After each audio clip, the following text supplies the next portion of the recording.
I'm Martha Wilson, and I turned 65 this spring. I've been living in Maple Grove, a small town in Ohio, for over 40 years. My husband George passed away 10 years ago, and since then, my only daughter Jennifer and my granddaughter Emily have been the light of my life. Jennifer was 27 years old. She worked as a teacher at the local elementary school.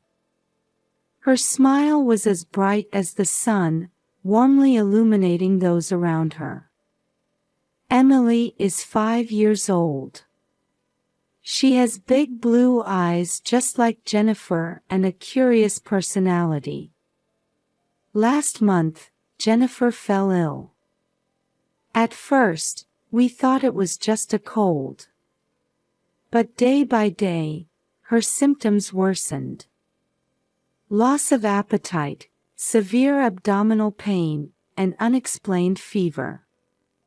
Neither the town clinic nor the big hospital could figure out the cause. And last Thursday, my beloved daughter breathed her last. It was too sudden, too young a death. The doctors say it was an acute illness of unknown cause, but a big question remains in my heart. Why so suddenly? Why my sweet daughter? As I prepare for the funeral, my heart feels crushed with sadness. But I have to be strong for Emily. She still needs me. St. Mary's Church. The place where Jennifer was baptized, attended Sunday school, and had her wedding. Today it became the place for her final journey. The church is decorated with white flowers, and a photo of Jennifer's smiling face is placed in front of the altar. As mourners in black attire quietly take their seats, I held Emily's small hand tightly. She doesn't seem to fully understand yet that Mommy won't be coming back forever. "Grandma, when will Mommy wake up?" Emily asks in a small voice. I'm at a loss for words and can only hold Emily close. Pastor Brown solemnly begins the service. He speaks about Jennifer's life, her love, and the impact she had on many people. Sobs can be heard from among the mourners. As the service reaches its midpoint, Emily suddenly leans forward. Her eyes seem to be looking at something far away. "Grandma," Emily whispers.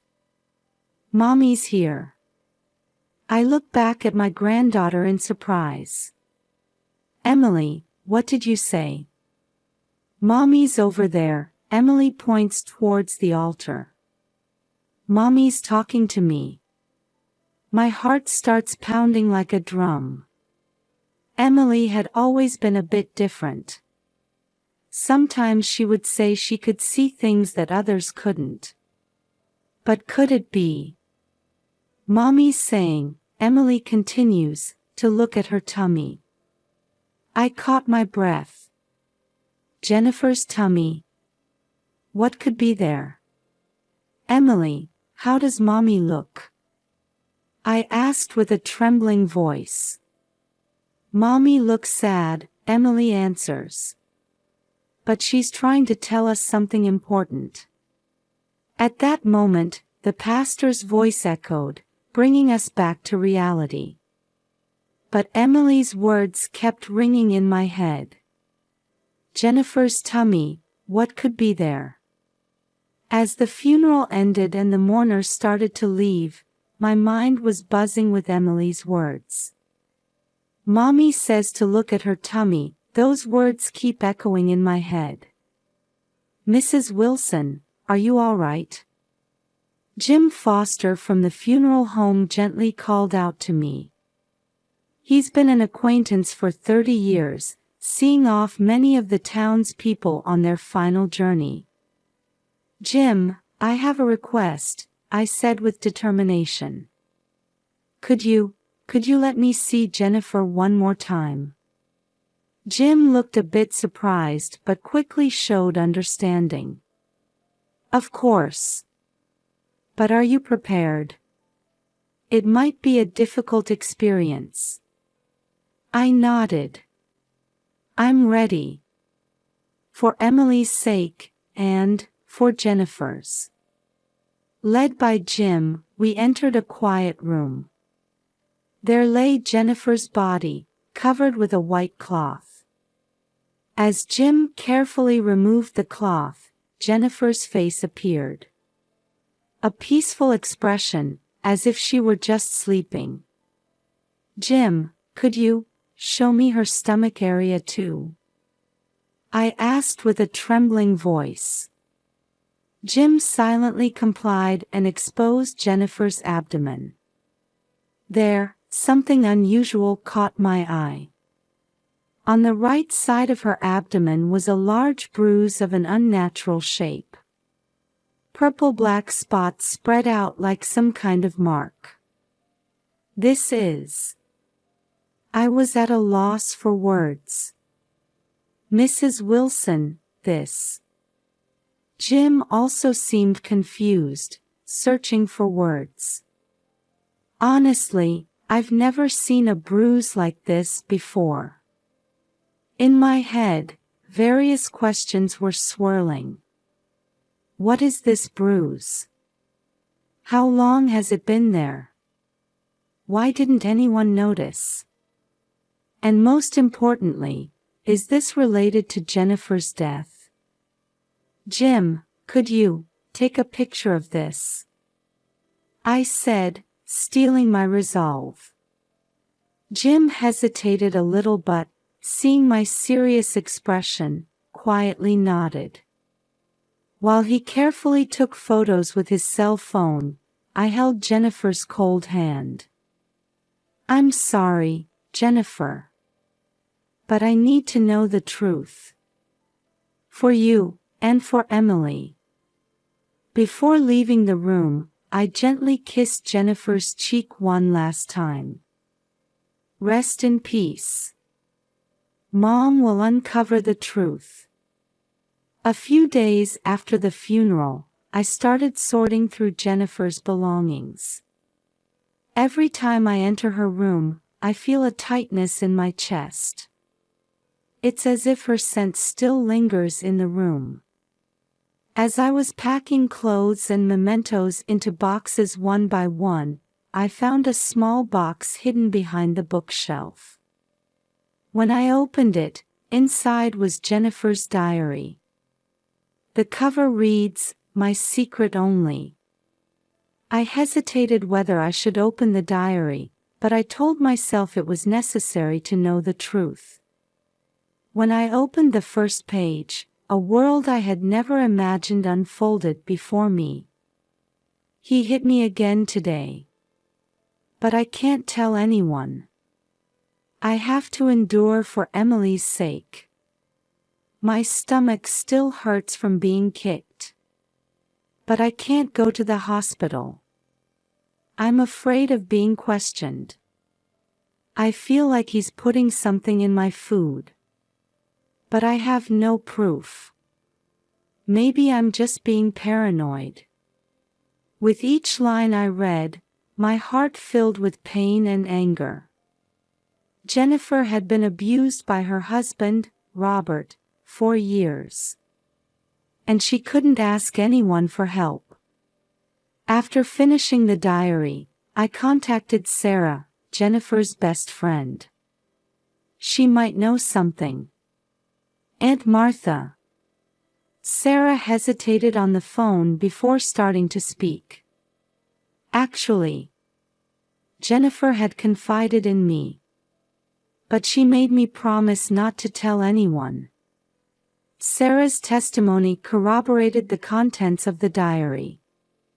Robert's violence, mental abuse, and recently, suspicious behavior regarding food.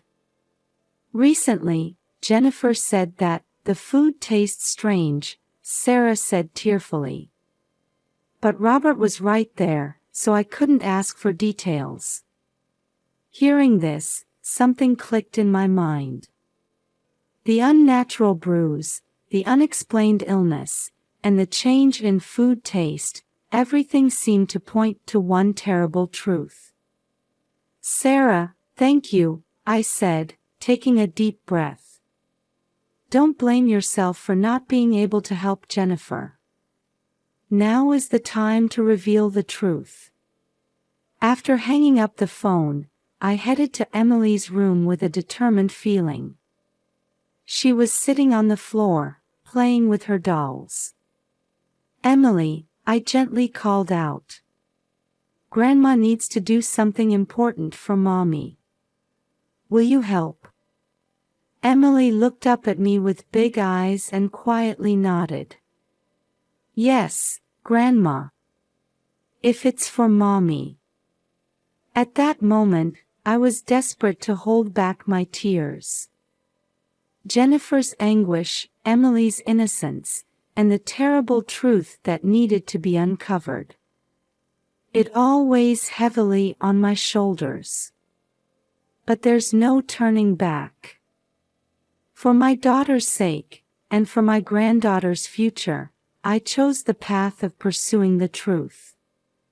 With Jennifer's diary and her friend's testimony in hand, I decided to consult with the local police. At first, the detective was skeptical, but when I showed him the evidence, he listened earnestly. "Mrs. Wilson, this is a serious accusation," Detective Johnson said with a furrowed brow. "We'll need to conduct a thorough investigation, but can we count on your cooperation?" I agreed without hesitation. From that day on, my days were spent liaising with the police and gathering evidence. Jennifer's medical records, her daily items, and even samples of her hair became subjects of investigation. Emily spent more time at my house, her grandmother's, while Robert remained alone at home. He seemed to be immersing himself in work after his wife's death. About a week into the investigation, I received a call from Detective Johnson.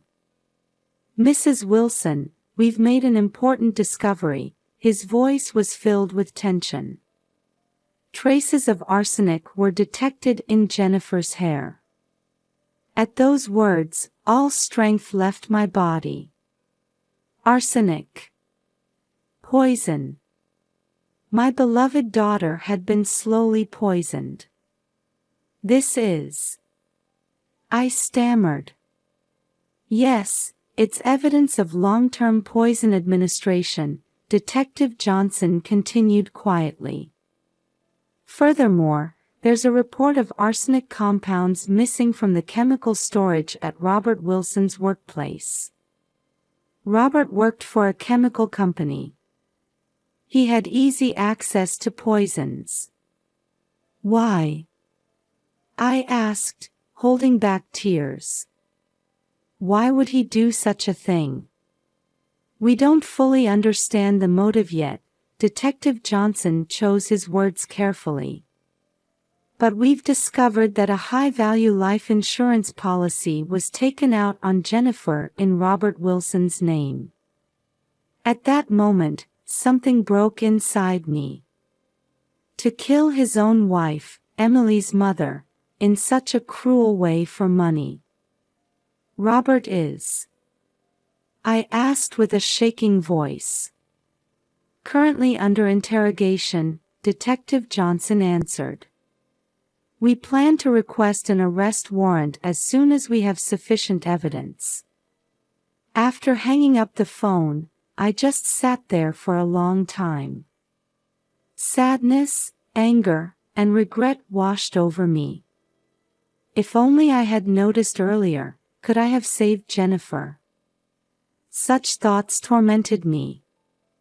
However, there's still work to be done. For Emily's sake, and for Jennifer's justice, I must face this truth. As the police investigation progressed, I started thinking more about Emily's mysterious ability. That day at the funeral when Emily said she saw Jennifer. And the words about looking at her stomach. It might not have been just a child's imagination. Emily, one day I gently spoke to my granddaughter. Can you tell me more about Mommy? Emily looked up at me with her big eyes, thought for a moment, and then started speaking. Mommy comes sometimes at night, she said in a quiet voice. She looks sad. But she's trying to tell us something important. What kind of things? I asked, holding my breath. About Mommy's ring, Emily continued. The shiny ring. But she says it's not there now. I leaned forward involuntarily. Jennifer's wedding ring. Indeed, she wasn't wearing it when she passed away. Emily, did Mommy say where the ring is? Emily thought for a moment. Under the big tree in the garden. I think. The moment I heard those words, my heart started racing. There's a big oak tree in the backyard of Jennifer's house. Could it be? That night, I contacted Detective Johnson. I relayed Emily's words and asked for permission to search the garden. Honestly, believing a child's words is. Detective Johnson hesitated but ultimately agreed. The next day, under police supervision, we dug at the base of the oak tree. And from the earth, a small box emerged. When we opened the box, inside was Jennifer's wedding ring. And surprisingly, there was also a note written in Robert's handwriting. The perfect crime. No one will notice. At that moment, we had obtained decisive evidence. After discovering the wedding ring and note thanks to Emily's mysterious ability, I started paying even more attention to Emily's words. Every night before bed, I set aside time to talk quietly with Emily. Emily, did Mommy say anything today? I gently ask. Emily answers with a serious expression. Mommy said to look inside the big vase in the kitchen. I caught my breath. That vase was a wedding gift Jennifer had received. The next morning, under police supervision, we examined the vase. Hidden at the bottom was a small plastic bag. It contained a white powder. Later tests revealed that the powder was an arsenic compound. On another day, Emily said this, Mommy says there's a secret in Daddy's computer. Based on this information, the police conducted a detailed investigation of Robert's computer. There, they found search history related to the effects of poisons and methods of administration. Each of Emily's words led to important evidence. By believing in her ability and acting cautiously, we were getting closer to the truth. Sometimes, Emily's words didn't directly lead to evidence. There were childlike imaginations mixed in, like, Mommy was flying in the sky, or, she was talking to the stars. However, I continued to listen carefully, not to miss the fragments of truth within them. Emily's ability is not just a child's imagination. It's a special connection with her deceased mother. By believing in and respecting it, we were proceeding on the path to justice. Based on the evidence gathered with Emily's help, the police initiated a more formal investigation. A special investigation team was formed, centered around Detective Johnson. Mrs. Wilson, Thank you for providing such valuable information, Detective Johnson said with a serious expression. We'll conduct a more detailed investigation based on this evidence. The police began to examine Jennifer's medical records from the hospital she had been visiting in detail. In this process, the photo of the abdominal bruise played a crucial role. Dr. Smith, a toxicology specialist from the local general hospital, agreed to cooperate with the investigation. The shape and color of this bruise are typical symptoms of chronic arsenic poisoning, he pointed out. Furthermore, a detailed analysis of Jennifer's hair samples clearly showed arsenic accumulation over the past several months. This is not accidental poisoning. It can only be explained by planned administration, Dr. Smith asserted. The police extended their investigation to the chemical company where Robert worked. With the company's cooperation, they thoroughly investigated inventory records of chemicals and access logs. As a result, it was discovered that Robert had been accessing the chemical storage containing arsenic compounds with unusual frequency. Considering all this evidence, the possibility of planned poisoning by Robert Wilson is extremely high, Detective Johnson stated in the interim investigation report. Every time I heard about the progress of these investigations, sadness and anger welled up inside me. At the same time, I felt a sense of relief that we were getting closer to the truth. Jennifer, it's almost time, I whispered in my heart. The truth about what was done to you is about to come to light. Once sufficient evidence was gathered, the police finally moved to arrest Robert Wilson. When I saw him being arrested in front of his house as he was about to leave for work on the news, complex emotions swirled within me. After the arrest, Robert initially denied all charges. However, faced with the police's persistent questioning and overwhelming evidence, he gradually began to break down. When the trial began, the whole town was in an uproar. Many media outlets flocked to cover the shocking incident that occurred in this small town. The prosecution presented evidence of chronic arsenic poisoning, records of Robert's unnatural behavior, and the decisive evidence of the note, one after another. The defense tried to cast doubt on the credibility of the evidence, but their arguments were overturned by expert testimony. At the climax of the trial, Robert finally admitted his guilt. According to his confession, he was burdened with enormous debt and was aiming for a quick reversal of fortune with Jennifer's life insurance money. Ultimately, Robert was sentenced to life imprisonment for first-degree murder. When the verdict was announced, a murmur arose from the people gathered in the courtroom. While harboring complex feelings, I felt that finally, my daughter's soul could rest in peace.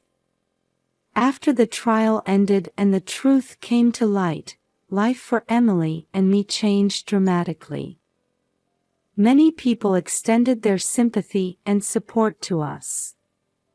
The church community, in particular, became a powerful source of support. After Sunday Mass, many people would approach us, bringing meals or helping to take care of Emily. Martha, thank you for your courage, Mary, the leader of the church women's group, said to me. Your actions have made our town safer. At Emily's school too, teachers and other parents showed special consideration. The school counselor meets regularly with Emily, working to care for her emotional well-being. On the other hand, This incident has prompted the entire town to turn its attention to the issues of domestic violence and abuse. Related workshops and support groups have been launched at the local community center. We have learned a lot from Mrs. Wilson and little Emily's experience, the mayor stated at a press conference. From now on, we will work as a whole community to prevent such tragedies from happening again. Emily is gradually regaining her brightness. Her words about seeing mommy have decreased, but occasionally, she looks up at the sky and smiles. I myself have found a new mission while dealing with my grief. I've started volunteering with a local support group for domestic violence victims, trying to use my experience to help those who are suffering. Jennifer is no longer here. But her presence lives on in us and in this town. Her tragic fate has changed the lives of many people and has become a step towards a better society. A year has passed since then. Emily has started elementary school and is slowly getting used to her new life. The bond between us two has grown even stronger through this ordeal. On the anniversary of Jennifer's death, Emily and I visit her grave together. We offer flowers and quietly speak to her. Jennifer, your courage continues to live in the hearts of many people. We have established a fund in Jennifer's name. The Jennifer Memorial Fund works to support domestic violence victims and educate children about preventing abuse. Emily is also participating in activities in her own way. She started a kindness club at school, spreading the importance of compassion with her friends. Grandma, do you think Mommy is watching us? Emily asked one day. Yes, I'm sure she is, I answered gently. And she must be very proud. This journey that began with a sad event has now become a beacon of hope. Jennifer's memory lives on through our activities, illuminating the lives of many people. From now on, I want to continue sowing seeds of love and compassion together with Emily. That should be the best gift for Jennifer.